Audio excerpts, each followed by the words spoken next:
우리 호국 보훈의 달을 맞이하게 되었습니다. 하나님의 크신 능력과 은혜가 우리의 조국 대한민국 위에 늘 함께 하실 줄로 믿습니다. 이 6월 달이 되면은 늘 나라를 다시 한번 생각하게 되고, 또 나라를 지키기 위해서 목숨을 바쳤던 순국 선열들과 우리 보훈 대상자들, 국가 유공자들, 그들에 대한 감사의 마음을 다시 한번 가지게 됩니다. 강동구 상일동에 가면은 보훈 빌라라는 그런 마을이 있습니다. 이 보훈 빌라라는 그 마을, 그 이름이 이야기해 주는 것처럼 보훈 대상자들이 모여서 사는 한 연립주택이 한 20-30여 채 되는 그런 곳입니다.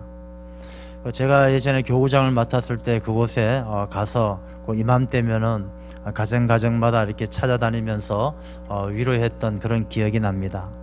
그 가정가정을 방문해 보면은 그곳에는 6.25 전쟁, 또 월남전, 또 여러 가지 나라를 지키기 위해서 치열하게 희생하시고 헌신하셨던 분들이 오랜 세월 고통받으며 살아가는 모습을 볼 수가 있었습니다. 어떤 분은 한평생 누워서만 살아가시는 분도 계시고, 어떤 분은 걷지 못하는 분도 계시고, 또 어떤 분은 팔이나 다리가 지체가 없으신 분도 계십니다. 참 그분들은 힘들고 어려운 가운데 계시고, 또 그들을 돌보시는 가족들도 참 힘들고 어려운 시간들을 보내는 것을 보게 됩니다. 그들이 왜 그렇게 자기 자신을 희생하면서 나라를 지키기 위해서 헌신했겠습니까? 그만큼 나라가 소중하기 때문이죠. 우리는 사람들이 살아가면서 어려움들을 당할 때가 많이 있습니다. 개별적으로 경제적인 어려움을 당하기도 하고, 또 질병의 어려움을 당하기도 합니다. 그렇지만 개인이 당하는 어려움은 조금 시간이 지나거나 처지와 형편이 바뀌면 또 어려움들을 극복해낼 수가 있습니다. 그러나 나라가 없는 서름과 고통은 쉽게 바꾸지를 못하고, 이 나라를 잃어버린 그 고통과 아픔은 굉장히 오래가는 것입니다. 우리가 우리의 역사를 통해서도 잘 경험해보고 잘 알지 않습니까? 나라 잃은 아픔이 잠깐으로 끝나는 것이 아니라 아주 긴 세월 동안 고통스럽게 하는 것입니다. 여러분들 다 평화의 소녀상이란 것을 잘 아실 것입니다. 이 평화의 소녀상, 우리나라가 일본에게 나라를 빼앗겼을 때 위안부로 희생당했던 그 여성들을 기념하고 위로하고, 또 그들에게 적절한 보상을 요구하기 위해서 우리가 시위하는 가운데 이 평화의 소녀상이 2011년 이 일본 대사관 앞에 처음 세워지게 된 것이죠. 우리나라가 일본의 나라를 빼앗긴 것이 벌써 100년의 시간이 지난 것이죠. 2018년도니까 우리가 1910년도 그 당시 을사조약 때부터 따지고 보면 100년도 훨씬 넘어간 일이지만, 아직도 그 아픔과 상처는 우리의 삶 속에 남아있는 것이죠. 이 평화의 소녀상을 보게 되면 평화의 소녀의 머리 헤어스타일은 단발머리죠. 단발머리입니다. 이 단발머리는 무엇을 의미하느냐 하면, 그 당시에 나라와 가족이 보호해주지 못해서 일본의 억압 속에만 살아야 했던 그 비참했던 위안부의 삶을 이야기하는 것이죠. 이 단발머리는 나라와 가족들로부터 보호받지 못하는 단절된 그 외롭고 힘든 삶을 상징하는 것입니다. 그리고 이 평화의 소녀상을 보게 되면 이 소녀상은 발바닥이 땅에서부터 조금 떨어져 있어요. 발 뒤꿈치가 떨어져 있고 맨발입니다. 이 맨발이란 것은 아무도 돌보지 않는 고통스러운 삶을 이야기하는 것이고, 그 발 뒤꿈치가 땅에 떨어져 있는 것은 방황하는 그 마음과 방황하는 민족을 상징하는 것이죠. 우리 민족이 나라를 빼앗기고 방황했던 그 아픔을 이야기하는 것입니다. 그리고 어깨 위엔 새가 한 마리 앉아 있습니다. 이 새는 이 소녀가 세상과 소통하는, 현실과 소통하는 유일한 출구가 바로 새인 것이죠. 아무도 들어주지 않고 아무도 돌봐주지 않는 그 소녀의 아픔과 힘든 그 신세를 새 한 마리만 무심코 들어주는 이 현실과 단절되어지고 유일한 소통의 창구가 새뿐이라는 것을 이야기하는 것이죠.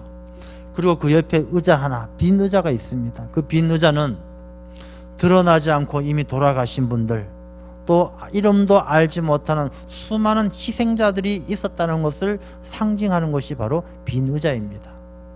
이 평화의 소녀상은 100년의 세월이 지났지만 나라 잃은 아픔이, 나라 잃은 그 고통이 얼마나 길게 우리에게 상처를 남기는가라는 것을 보여주는 것이죠. 우리가 한국이란 나라가 5000년의 역사 속에 나라 잃은 서름을 당한 일이 한두 번이 아니죠. 뭐 일제 이전의 조선시대에도 우리가 인조 임금 때만 하더라도 이 중국의 후금이, 이 몽고인들이 후금을 세웠다 나중에 이름을 청나라로 바꾸고 청태종이 우리나라를 침범하지 않습니까? 12만 명의 군사를 이끌고 인조 임금이 다스리던 조선을 침략하죠. 조선은 목숨을 걸고 싸웠지만 그들을 당해낼 수가 없어서 결국은 이 인조 임금이 이 청나라 태종 앞에 그 맨바닥에, 땅바닥에 엎드려서 삼배구고두를 하게 되죠. 이 삼배구고두란 것은 3번 엎드려 절하고 9번을 서서 머리를 조아리는 것이죠. 이것은 나는 당신의 종입니다, 모습입니다 라고 고백하는 것이죠. 이 인조 임금은 그렇게 삼배구고두를 하고 당태종이 그 인조 임금에게 옷 한 벌을 집어 던집니다. 입으라고. 이 인조 임금은 그 옷을 받아들고 또 3번 절을 하죠. 그런 치욕을 당할, 그 말도 못할 치욕을 당하는 것이죠. 그리고 그렇게 삼전도의 굴욕을 당하고 나서 한양으로 돌아올 때 그 도로변에 많은 조선의 백성들이 엎드려 대성통곡하며 임금이여 우리를 버리고 어디로 가십니까? 대성통곡을 하죠. 왜냐하면 이 인조 임금이 당태종에게 머리를 조아리면서 나라를 빼앗기고 군신의 조약을 맺습니다. 그러면서 임금이 되고 청나라는 임금이 되고 조선은 신하가 되어서 조약을 맺고 그 조약에 따라 소현세자, 소현세자빈이, 복림대군 다 볼모로 잡혀가는 거예요. 그때 같이 바쳐지는 조공물 가운데 조선의 여성들 50만 명이 청나라의 조공으로 바쳐지는 거예요. 역사의 기록을 보게 되면 중국 심양에서 그 당시에 조선인들이 종으로 거래되었던 인구가 66만 명이에요. 조선의 50만 명이 넘는 이 여성들이 나라 빼앗긴 백성이 되어서 그 서름과 고통과 그 수치 속에 조공물로 바쳐지고 그들은 청나라에 붙들려가서 노리개가 되고 종이 되고 그런 비참한 삶을 살게 되는 것이죠. 나중에 인조 임금이 그들을 돌려주십시오라고 요구할 때 당태종은 그 50만 명의 여성들에게 등급을 매기죠. 1등급, 2등급, 3등급. 등급에 따라서 1등급을 데리고 가려면 100냥을 가져와라. 2등급을 데려가려면 80냥을 가져와라.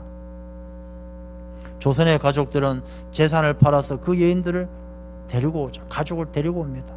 이미 시간은 수년이 흘러서 돌아온 그 여성들은 그 동네에 와서 이미 또 청나라의 생활 습관이 젖어 있을 때 이 동네의 질서와 어울리지 못해서 동네에서 또 문제를 일으킬 때 이들은 고향에 들어온 환향여정, 고향에 돌아온 여자들인데 이렇게 질서를, 동네의 질서를 어지럽힐 때 또 어른들이 저 애는 환향년이다, 우리 나쁜 상스러운 말을 쓰잖아요.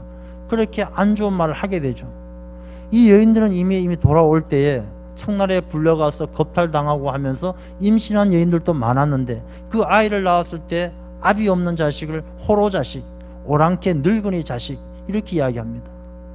뭐 환양년이다, 호로자식이다, 우리가 써서는 안 될 말들이지만 그 흔적이 지금도 남아있는 것을 보면 나라를 빼앗긴다는 것이 얼마나 고통스럽고 치욕스러운 일인가를 지금도 그 잔재를 보면서 알게 된다는 것입니다. 성경 속에도 나오는 이스라엘 민족도 마찬가지 아니겠습니까? 이스라엘 민족이 우리와 비슷하다고 말씀을 많이 드렸는데 이스라엘 민족도 하나님이 택한 민족이었지만 이들이 하나님을 잘 섬기지 아니하고 우상을 섬기고 타락했을 때 그 북이스라엘은 아수르에 멸망당하고 남유다는 바벨론에 멸망당하고 멸망당한 지 포로 생활 70년 만에 느헤미야, 스룹바벨, 에스라 이런 지도자들을 통해서 돌아왔지만 그 기쁨도 잠시 또다시 하나님을 섬기지 않고 세상과 타협하면서 그 나라를 택해 주신, 그 민족을 택해 주신 하나님의 뜻을 따르지 못할 때 이 유대의 백성은 다시금 이 로마의 지배를 받게 되고 멸망의 길로 가게 되는 것이죠. 급기야 그들은 예수님을 십자가에 못 박게 되고 AD 70년 로마의 디도 장군에 의해서 이 유대인들은 이스라엘 나라는 완전히 멸망하고 마는 것이죠. 예전에 마사다 요새에 대해서 말씀드린 적이 있습니다. 이스라엘 유대인들은 로마에 멸망당할 때 끝까지 결사항전했던 967명의 용사들이 마사다 요새로 올라가는 것이죠. 이 산꼭대기에 있는 그 요새로 올라가서 치열하게 버티다가 이 로마의 디도 장군 최정예 15,000명의 병사들과 싸우다가 버티다가 결코 지지 않았는데 이 로마의 군인들이 그 요새를 점령하기 위해서 967명의 가족을 데려다가 길을 만들 때 그 자기 가족을 공격할 수 없어서 967명이 제비를 뽑아서 10명을 뽑아 10명의 나머지 사람을 다 죽게 하고 10명 중에 1명을 뽑아 9명을 죽이고 마지막 한 사람이 자결함으로 이 이스라엘 유대인들의 나라가 멸망당하는 것이죠. 그리고 이 이스라엘 민족은 온 세계에 흩어지지만 이 세계 각 처소마다 가는 곳마다 이 유대인들은 핍박받고 조롱받았어요. 유럽은 이미 기독교가 전해지면서 기독교 국가가 되어졌고 기독교 국가에선 예수님을 십자가에 못 박은 유대인들을 그냥 두지 않았거든요. 비참하게 아주 멸시했어요. 급기야 2차 대전 땐 600만 명이 넘는 사람들이 유대인들이 학살당하잖아요. 여러분 우리나라가 6.25 전쟁 때 3년 동안 전쟁을 하면서 전사자들이요 그렇게 우리가 생각하는 것처럼 많지가 않아요. 뭐 전사자 그 당시 군인 전사자들 뭐 25만 30만 그 정도 이야기하고 우리 쪽 피해가 3년 동안 6.25 전쟁을 통해서 죽은 자들이 뭐 60만 명 이렇게 이야기합니다. 600만 명이 학살당했다는 것은요 상상을 초월하는 일이에요. 왜 그런 고통을 당합니까? 나라를 잃어버린 아픔이죠. 나라 잃은 서름. 그렇게 나라 잃은 것은 굉장히 고통스럽고 큰 일이다라는 것입니다. 저는 우리가 이 보훈의 달을 맞이하면서 우리 그리스도인들은 나라에 대해서 어떤 생각을 가지고 이 애국한다라는 것, 그리스도인들은 나라를 어떻게 생각하고 어떻게 지켜야 하는가라는 것을 우리가 다시 한번 생각하지 않을 수가 없는 것입니다. 기독교는 국경이 없지만 그리스도인에겐 조국이 있다 이런 말이 있지 않습니까? 우리 그리스도인들에겐 조국이 있는 것이죠. 나라가 귀합니다. 왜? 하나님께서 우리 인간들의 삶을 풍성하고 하나님 보시기에 좋도록 하기 위해서 성경 말씀은 세 개의 공동체를 허락해 주셨어요. 처음 허락하신 것이 가정이고 그 다음에 교회이고 그 다음에 국가예요.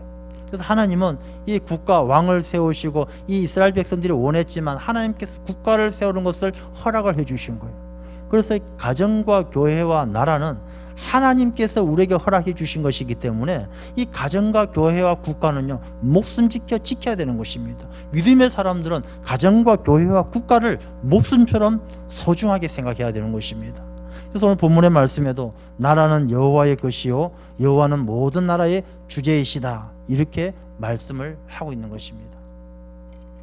그러면 우리 그리스도인들이 모든 나라는 여호와의 것이고 그 나라는 하나님께서 주재하시는데 이 나라 가운데 우리는 그리스도인들은 국민으로서의 의무를 다해야 하는 것입니다.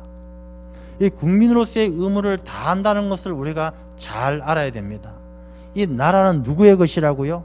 하나님의 것이고 나라의 국민의 의무를 다한다는 것은 그 나라가 하나님의 것이기 때문에 우리가 하나님의 법에 따라 신앙의 양심에 어긋남이 없도록 나라의 의무를 다해야 한다는 것입니다. 우리 그리스도인들이 나라에 충성하고 국가의 국민의 의무를 다한다는 것은 나라의 법이 두려워서가 아니에요. 나라의 법이 두렵고 법을 안 지키면 감옥 가고 이것이 두려워서가 아니라 이 나라는 하나님께서 세워주신 것이고 하나님께서 주재하시는 것이고 하나님의 영광, 하나님의 뜻을 이루기 위한 그런 나라가 되어지도록 우리가 신앙의 양심에 비추어 부끄러움이 없도록 우리의 의무, 국민의 의무를 다해야 한다는 것입니다. 우리가 다음 주면 굉장히 중요한 일들이 우리 대한민국에 일어나게 되는 것이죠. 북미 정상회담이 있고 그 다음에 각 지방선거가 있습니다. 이런 북미 정상회담이 있고 지방선거가 있고 이런 일들 가운데 그리스도인으로서 국민의 의무를 다한다는 것이 무엇인가 한번 생각해 보아야 하는 것입니다. 저는 우리 북미 정상회담에 대한 기대가 굉장히 큽니다.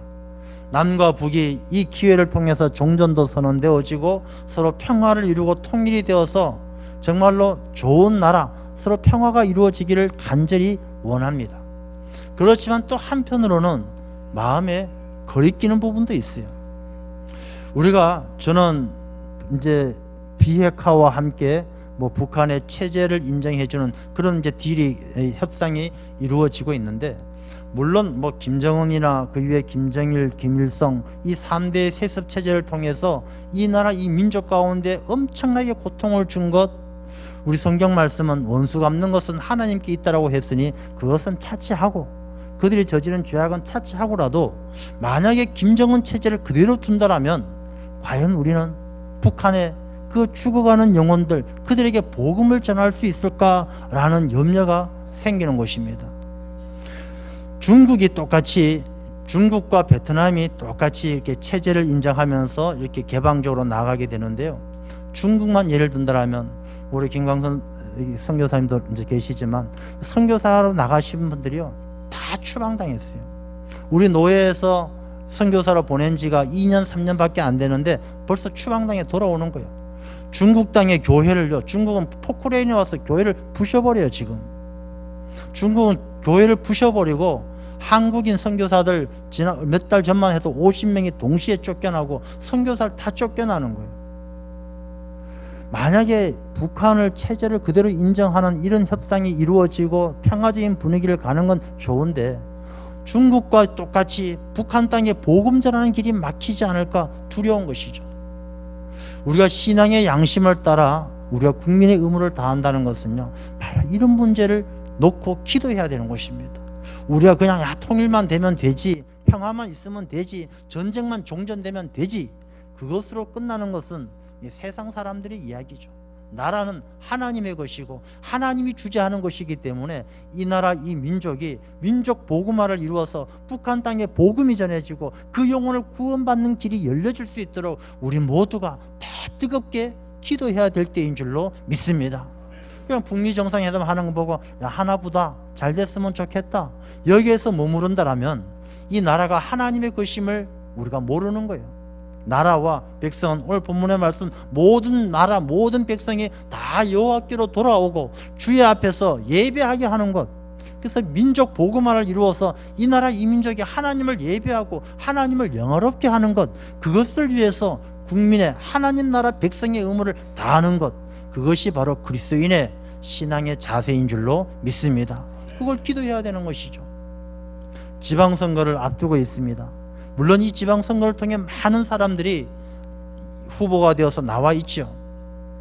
우리가 그 중에서 잘 분별해서 정말로 이 나라가 하나님이 기뻐하시는 나라가 되어줄 수 있도록 그렇게 쓰임받는 일꾼들을 뽑는 일에 우리가 관심을 가지고 기도하면서 영적인 분별력을 가져야 되는 것입니다.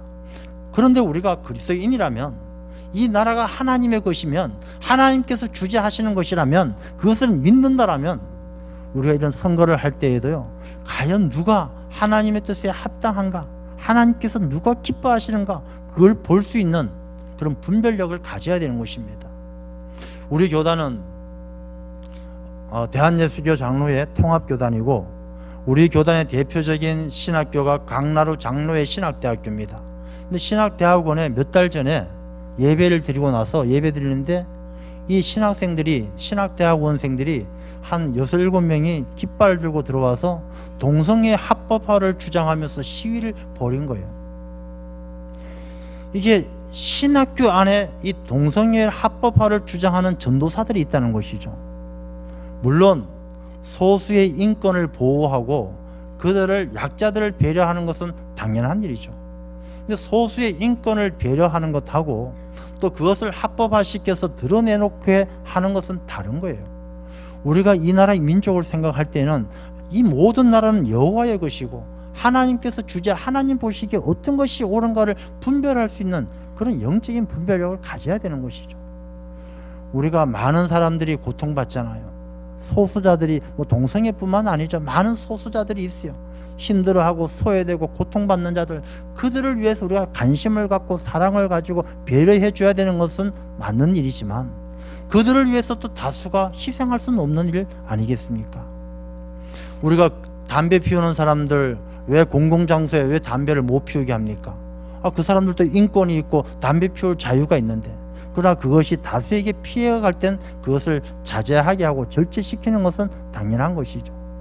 저는 우리 그리스도인들이 나라를 위해서 기도하고 국민의 의무를 다할 때 세상의 법을 기준으로 보는 것이 아니라, 사회의 법을 기준으로 보는 것이 아니라, 모든 나라는 여호와의 것이므로 하나님께서 주재하실 때 하나님 보시기에 합당한 나라와 민족이 되어줄 수 있도록 우리 그리스도인들이 깨어 기도해야 될 줄로 믿습니다.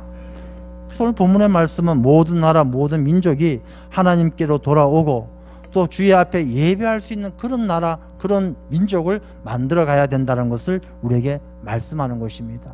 그것이 신앙의 양심을 따라 국민의 의무를 다하는 것이죠. 여러분, 우리는 우리 나라에 대해서, 대한민국에 대해서 얼마나 잘 알고 있습니까? 요즘에 젊은이들이나 사회운동을 하는 분들 가운데는 우리나라를 헬조선이라고 이야기합니다. 지옥 같은 조선, 우리나라 사는 게 너무 힘들어서 지옥 같다, 이렇게 이야기합니다. 근데 우리나라에 와 있는 많은 외국인들이 하는 얘기를 들어보면요, 또 달라요. 여러분, 외국인들이 우리나라를 보면요, 우리나라 같은 나라가 없는 거예요. 세상에서 제일 부러워한 나라 가운데 하나가 대한민국이에요. 영국의 어떤 방송국에서 우리나라가 아주 정직하고 치안 질서가 잘 유지된다는 이야기를 듣고 실험을 한번 했어요. 어떤 실험을 했느냐, 지하철에다가 쇼핑백에다가 물건을 넣고 쇼핑백 100개를 지하철에 다 곳곳에 이제 놔둔 것이죠. 주인이 없게. 그래서 100개를 놔두고 과연 이 한국 사람들은 이 쇼핑백을 집으로 가지고 갈 건지, 그 잃어버린 걸 그대로 둘 건지 실험을 한 거예요. 그래서 쇼핑백 100개를 지하철에 놔두고 한나절 지나고 나서 그 100개를 놔둔 장소에 가서 다 쇼핑백 있는 것을 해수해 왔어요. 한 몇 개 정도 해수했겠습니까? 8개를 해수했어요. 8개. 이 사람들 외국 방송국에서 좀 실망을 했어요. 도대체 이 한국이 그렇게 정직하고 질서 있다고 하는데 100개 중에 8개만 그 자리에 남아있다는 게 실망스러워서 그 쇼핑백에 달아놓은 위치 추적기를 다 켜서 확인해 보니까 다 한 곳에 모여 있는 거예요. 어디 모여 있겠습니까? 이 분실물 센터에 모여 있는 거예요. 그래서 가보니까 전체 100개 중에 95% 이상이 해수되어져 있었다는 것이죠. 그래서 그 사람들, 야, 한국 사람들 참 정직하다, 인정했다는 것이죠. 얼마 전에는 이 남미의 콜롬비아에 사는 청년 하나가 한국에 와서 핸드폰으로 동영상을 찍었어요. 이 동영상을 찍어가지고 자기 나라 친구들에게 보냈는데 그 나라에서 이 동영상이 난리가 났어요. 야, 세상에 어떻게 이런 나라가 있냐, 난리가 났어요. 근데 이 청년이 뭘 찍었느냐, 새벽 2시에 서울 시내에서 걸어가면서 핸드폰으로 자기를 찍은 거예요. 여기는 서울, 나는 새벽 2시에 서울 시내를 다니면서 핸드폰으로 나를 찍고 있다, 요 내용밖에 없는 거예요. 근데 이게 그냥 콜롬비아에서 난리가 난 거예요. 어떻게 새벽 2시에 돌아다닐 나라가 있으며 새벽 2시에 핸드폰을 꺼내 들고 다녀도 빼앗아가지 않고 강도당하지 않는 나라가 세상에 어디 있느냐고 난리가 난 거예요. 여러분, 우리는 너무나 익숙하게 당연한 것처럼 생각하죠. 우리 여자분들 밤 9시에 시내 지하철 타고 버스 타고 돌아다니는 거 너무나 당연하게 생각해요. 그것을 상상도 할 수 없는 나라가 얼마나 많은지 아세요? 우리는 식당 가면 물 딱 갖다 주면 당연하게 생각하죠. 보통 우리나라 빼고 대부분의 나라는요, 돈 주지 않으면 물 안 줘요. 식당 가도 돈을 줘야 물을 주는 거예요. 밥상에 반찬 잔뜩 깔아주는 나라 우리나라밖에 없어요. 벨 동그란 거 누르면 사람 쫓아오는 나라 우리나라 말고는 없는 거예요. 새벽 1시에 전화해서 짜장면 갖다 주세요, 갖다 주는 나라가 없는 거예요. 그런데 우리나라가 이렇게 살아가면서도, 우리가 살아가는 이 한국에 속해 있는 사람들은 이렇게 살아가면서도 헬이다, 지옥이라고 이야기해요. 지옥.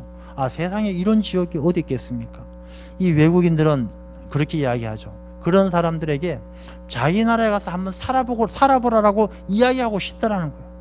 자기가 살았던 그 비참했던 삶이 진짜 지옥이 어떤 것인지 한번 경험해봐야 이 조선이라는 나라가 헬이 아니라는 것을 알게 된다는 것이죠. 요즘에 그 BTS라는 방탄소년이라는 그런 애들 그룹이 있잖아요. 빌보드 차트, 빌보드 200에서도 1등을 하고 빌보드 100에서 이제 10위 안에 들어갔는데, 빌보드 200이라는 것은 음원을 파는 것이죠. 노래가 제일 잘 팔린 것에서 1등 한 거예요. 세계적으로 노래가 제일 잘 팔렸다는 것이죠. 음원 100에서 차트 10위 안에 들어간다는 것은 세계인들이 좋아하는 노래 10곡 가운데 들어간다는 것입니다. 이 방탄소년이 나가면요, 뭐 난리가 나는 거예요. 여러분들 기억나시죠? 한 40년, 50년 전인가 뭐 우리나라에 뭐 레이프 가렛인가 뭐 하여튼 외국인 가수가 오면요 난리 났잖아요. 막 그냥 공연장에 가면 막 속옷 벗어 던지고 난리 났는데, 지금은 그런 거 없잖아요. 우리나라 외국 가수가 와도 거들떠도 안 봐요. 대신에 우리나라 가수가 외국에 나가면요 난리가 납니다. 기절하고 넘어가고 난리가 나는 것입니다. 우리나라가 이렇게 위상이 달라지고 살기 좋은 나라가 되어졌어요.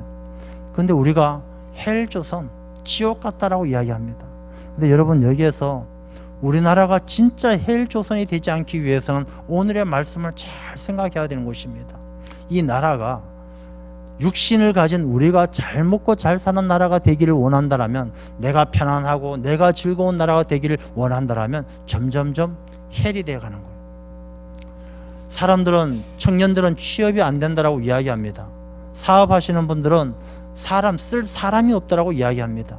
그래서 점점 우리나라는 외국인 근로자들만 늘어나죠. 뭐 어딜 가도 농사를 지을 때 상추 따도 다 외국인들이 따는 것이고, 뭐 어디 가도 외국인 노동자들이 너무 넘쳐나죠.